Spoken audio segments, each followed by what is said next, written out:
first thing you need to do is to clone that repository that I was talking about earlier. If you are doing this locally and you are just you don't have Git installed, then you can just download the zip inside the Docker Playground. So this is the command to be able to clone it, the repo. So I've just posted that in the chat now. So that should clone really quickly. It's not a big download at all. And so you'll see that I've got it cloned, and then I just have to change directory into the model that we're using. So the model that we're using is in DAFNI example models, UK climate analysis. And so in that folder, these are the files that we've got. So if I quickly do ls in there, I can see all the files that we have. And just to show you a bit more easily, I've opened it up in VS Code, which you won't be able to do if you're on the Play with Docker site, but obviously I can show you it here. And so there's a whole bunch of files in here.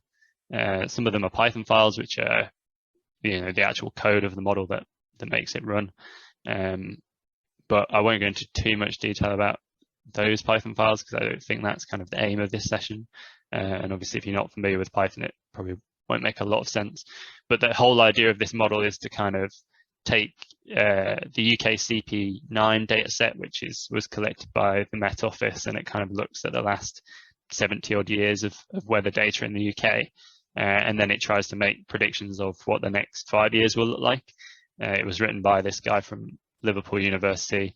I can't necessarily sort of comment on the accuracy of the model. I just kind of picked it from GitHub because it seemed like a nice example. So I wouldn't necessarily set too much store in what it comes out with, but it makes for quite a nice example. But the kind of main things we want to discuss today are the Docker file, which I've already kind of gone through because this is the exact same Docker file that I showed in the PowerPoint presentation. So it's got the exact same lines and all of that stuff. So I won't go over that again, obviously. But the thing that's kind of new and important for DAFNI is the other half of the stuff that you need to be able to upload a model onto DAFNI. So the first thing is your Docker image, which we've already we've not quite created it yet, but we've got all the instructions to be able to create it in the Docker file.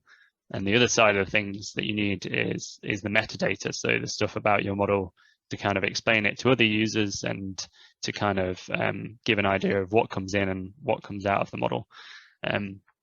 So you kind of notice relatively standard stuff in here. So it's like a display name, a publisher, a summary and description. And then I've got also here a link to the source code. So if you want to get more detail about how the guy put it together, then you can go over to the GitHub page and have a look there.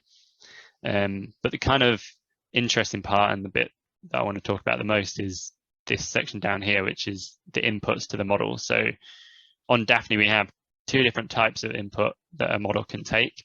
There's either input parameters, which come in as environment variables into the model. So they're exposed really nicely through a front end for the user. So it makes it really easy for them to change aspects of the model and to run it for themselves, essentially. So without having to pull down all the code and inspect it and change configuration files, they can kind of just change it through a nice front end. But for them to be able to do that, you as the owner of the model have to be able to specify what these things are.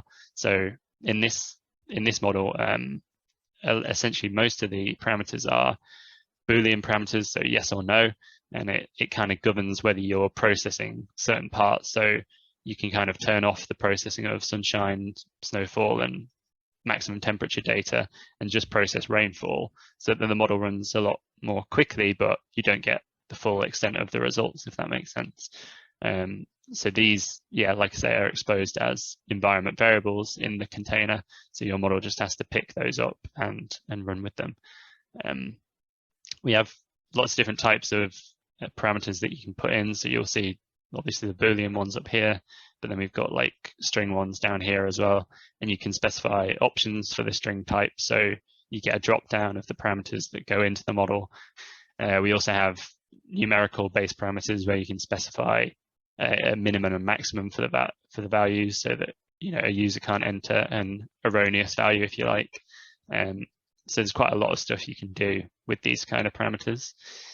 The other kind of input that we have is this data slot section, and this is where we get data sets from the DAFNI data catalog and load them into the model at runtime. And again, all of these are like changeable. So as the user, you can come along and change these data slots out for other data sets. So like I say, this model is based on UK CP9, but they're currently working on producing UK CP18, I think. So you could quite easily go in and just swap those data sets out as long as they're in the same format that the model would understand. So your model can kind of, your code of the model stays exactly the same, but the user is able to change those input data sets to whatever they like. And we find that is quite useful with stuff like parameters, parameter files as well, because obviously if you've got a huge text file with all your parameters in, it might be better to just have a user upload a new one of those into the get data catalog rather than having to, specify hundreds and hundreds of individual parameters, if that makes sense. And the final section down here is for outputs. So this is obviously what comes out of the model, and it's always good to give people an idea of what they'll actually see at the end. And hopefully that kind of covers the metadata. So now that we've got our Docker file and we've got our YAML file, which is the metadata file, we can actually go ahead and make our image and then upload it to DAFNI. See in the correct folder here, if I do ls, I can see I've got my Docker file that I need. And so the next command that I need to run is to actually build that Docker file into a Docker image, which we do with this command called docker build. So it's docker build, and I need to put a dot actually, sorry, dot, which just specifies the current directory. And then the -t argument is to just give it a tag. So in this case, we want to tag our Docker image with a specific name so that we can find it later on. So if I do Docker images, this is on my local machine, and this is not very obvious, but by default, they don't get given a name and they just get given an ID. So to make it easier to find the model later on, it's always good to give it a tag, which then appears on this left-hand side, and then you can find it more easily in your own machine if you like. So I will run that, and I'll post that command into the chat as well. So what this is actually doing is going ahead and running through the instructions that we set out in that Docker file and building up a Docker image which we can then later use to upload onto DAFNI. This will take some time. I think it'll probably be quicker for me than for most of you, because I'll have a lot of this stuff cached already. So that's quite nice thing about Docker files, is that if you're doing stuff locally and trying to debug things, once you've run the Docker build for the first time, you'll have a lot of the layers of your image cached on your local machine, which means that when you come to change stuff later on and rerun the Docker build command, it'll inevitably go a lot quicker because you've got a lot of that stuff already and you're not having to download as much stuff. Because at the minute, my computer is going away and downloading stuff from Docker Hub. So it's downloaded the Python base image from Docker Hub. It's downloaded the Java development kit that I wanted to install, and now it's doing the pip install. So it's actually getting all those pip packages that I want from PyPy or wherever.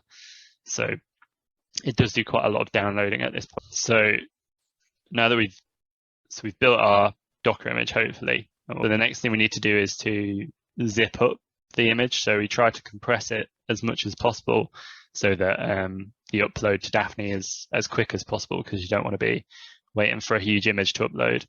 If you're running this all on Windows, you won't be able to run that command because you probably won't have gzip installed, and the pipe doesn't work in the same way. But I would strongly recommend, if you are on Windows, to download this thing called git bash, which allows you to use bash on Windows, and it will allow you to run this command, because the equivalent command is this in Windows, which again, I'll paste that into the chat.